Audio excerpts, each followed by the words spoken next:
మేడ్చల్ రాజకీయాల్లో బలమైన పట్టున్న మల్లారెడ్డి కుటుంబం త్వరలో బీజేపీలో చేరబోతోందన్న వార్తలు మరోసారి హాట్ టాపిక్ అయ్యాయి. మాజీ మంత్రి మల్లారెడ్డి కోడలు ప్రీతిరెడ్డి ఇవాళ నాంపల్లిలోని బీజేపీ రాష్ట్ర కార్యాలయాన్ని సందర్శించి రాష్ట్ర ప్రధాన కార్యదర్శి చంద్రశేఖర్ తివారీతో ప్రత్యేకంగా సమావేశమయ్యారు. వచ్చే నెలలో తమ విద్యా సంస్థల ఆధ్వర్యంలో సుమారు 1,00,000 మందితో నిర్వహించనున్న వందే మాతరం సామూహిక గానం కార్యక్రమానికి సంబంధించిన ఏర్పాట్లపై చర్చించేందుకే ఈ భేటీ జరిగిందని తెలిపింది.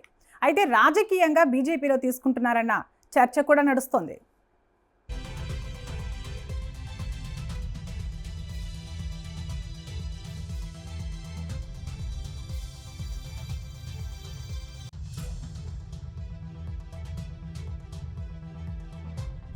ఇటీవల పార్లమెంట్ ప్రత్యేక సమావేశాల సమయంలో మల్లారెడ్డి తన కోడలితో కలిసి ప్రధాని నరేంద్ర మోదీని మర్యాదపూర్వకంగా కలవడం, అలాగే ఇటీవలే రాష్ట్ర బీజేపీ చీఫ్ ఎన్ రామచంద్రరావుతో ప్రీతిరెడ్డి భేటీ కావడం వంటి పరిణామాలతో ఈ ప్రచారం మరింత వేగం అందుకుంది. మరోవైపు ప్రీతిరెడ్డి మేడ్చల్ నియోజకవర్గంలో సేవా కార్యక్రమాల్లో చురుగ్గా పాల్గొంటూ ప్రజలతో మమేకమవుతున్నారు. విద్యారంగంలో కూడా కీలక పాత్ర పోషిస్తున్న ఆమెను మల్లారెడ్డి రాజకీయ వారసురాలిగా తీర్చిదిద్దుతున్నారన్న అభిప్రాయాలు వినిపిస్తున్నాయి.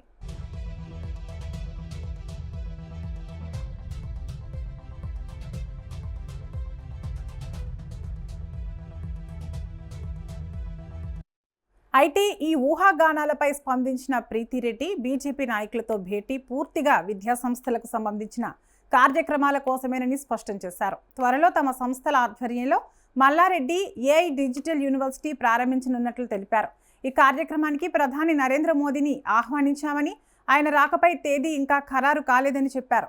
తాను రాజకీయాల్లోకి రావడం లేదని, ప్రస్తుతం బీఆర్ఎస్లోనే కొనసాగుతున్నామని కూడా ఆమె స్పష్టం చేశారు. మొత్తానికి ఈ పరిణామాలు రాజకీయ వర్గాల్లో చర్చకు దారితీస్తున్నప్పటికీ ప్రీతిరెడ్డి మాత్రం ఇవన్నీ విద్యా కార్యక్రమాలకు సంబంధించినవేనని వివరణ ఇచ్చారు.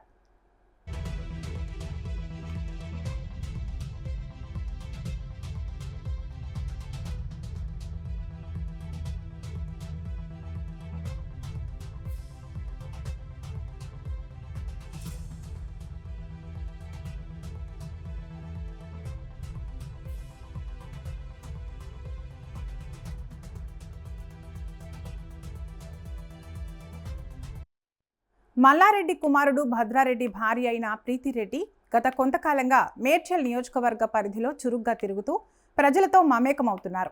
వృత్తిరీత్యా వైద్యురాలైన ఆమె విద్యా సంస్థల నిర్వహణలోనూ కీలక పాత్ర పోషిస్తున్నారు.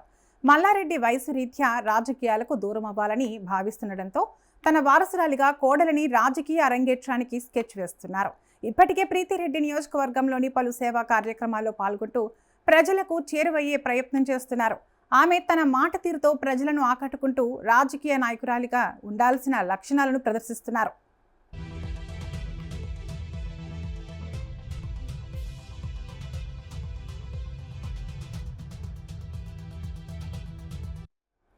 బీజేపీ రాష్ట్ర కార్యాలయానికి వెళ్లడంపై మాజీ మంత్రి మల్లారెడ్డి కోడలు ప్రీతిరెడ్డి క్లారిటీ ఇచ్చారు.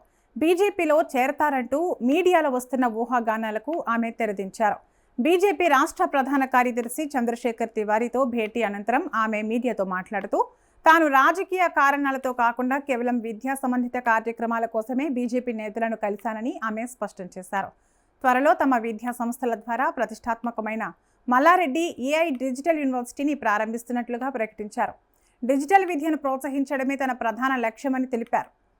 తిరుపతిలో ప్లాన్ చేస్తాం. ఇది మన పక్క రాష్ట్రం తెలంగాణ, తెలుగు రాష్ట్రం ఇంకోటి ఏముంది? తెలంగాణ తర్వాత ఆంధ్రప్రదేశ్. ఏం రాజస్థాన్ లో ఏం అనుకోవట్లేదు, వేరే స్టేట్ లో ఏం అనుకోవట్లేదు. అనుకున్నప్పుడు ఫస్ట్ నేను మీకు ఇన్ఫర్మేషన్ ఇస్తాను. ఫస్ట్ గుడ్ న్యూస్ అని మీకు ఇస్తాను. ప్రోగ్రామ్ ఇంకా ఇది కాలేదు, వీఆర్ ప్లానింగ్. డేట్ ఆయననే ఇస్తానన్నారు కాబట్టి ఆయన డేట్ ఇచ్చిన తర్వాత 100% నాకన్నా ఎక్కువ ముందే మీకే తెలుస్తుంది కాబట్టి అది ప్రాబ్లం లేదు. ఆయన వస్తున్నారంటే నేనే మీకు ఇన్విటేషన్ ఇస్తా. ప్రతి ఒక్కరికి పర్సనల్ ఇన్విటేషన్ నేనే ఇస్తాను. ఎందుకంటే అది ఒక ప్రౌడ్ మూమెంట్ ఆయన మా క్యాంపస్ లో రావడం. అది దానికి సంబంధం లేదన్నా, అసలు దానికి సంబంధమే లేదు. నేను పార్టీ లేదు, నేను ఏం యాక్టివిటీ చేసిన అట్లాంటి ఏమి యాక్టివిటీ చేయట్లేదు. నేను చేసేది ఇప్పుడు ఏదైనా పండుగ వస్తే, హనుమాన్ జయంతి వస్తే, నాకు ఒక దగ్గర పిలిస్తే నేను అక్కడ వెళ్ళి నేను హనుమాన్ జయంతి కోసం పాట పాడితే దానికి బీజేపీకి సంబంధం ఏముంది? నేను హిందూ కాదా? ఒక్క నిమిషం నేను చెప్తున్నాను. సీట్ కోసం అడగడం కాదు, క్లియర్ గా చెప్తున్నాను. మోదీ గారికి కలవడం కారణం ఆయన గెస్ట్ ఆఫ్ ఆనర్ గా, మనకి చీఫ్ గెస్ట్ గా opening invitation, opening of our digital India skill centre కోసం ఓపెన్ చేయడానికి ఆయనకు పిలుస్తున్నాం, అంతే. Mallareddy AI digital university campus ప్రారంభోత్సవానికి రావాల్సిందిగా ప్రధానమంత్రి నరేంద్ర మోడీని ఆహ్వానించామని, అయితే ఆయన రాకపై ఇంకా తేదీ ఖరారు కాలేదని ప్రీతిరెడ్డి తెలిపారు. ఆయన పర్యటన నేపథ్యంలోనే రాష్ట్ర బీజేపీ నేతలను కలిసి చర్చించినట్లుగా వివరించారు. తాను విద్యావేత్తను మాత్రమేనని, రాజకీయ నాయకురాలిని కాదని కుండబద్దలు కొట్టారు. తాము ప్రస్తుతం బీఆర్ఎస్లోనే ఉన్నామని, ఇకపై కూడా అదే పార్టీలోనే కొనసాగుతామని స్పష్టం చేశారు. తాను కేవలం బీజేపీ నేతలే కాకుండా ఇటీవల రాష్ట్ర మంత్రి శ్రీధర్ బాబును కూడా కలిసి ఏఐ యూనివర్సిటీ కార్యక్రమానికి ఆహ్వానించినట్లుగా వెల్లడించారు. తమ విద్యా సంస్థల్లో 1,00,000 మందితో వందే మాతరం ఆలపించే కార్యక్రమం నిర్వహించడం తమకు గర్వకారణమని ప్రీతిరెడ్డి పేర్కొన్నారు.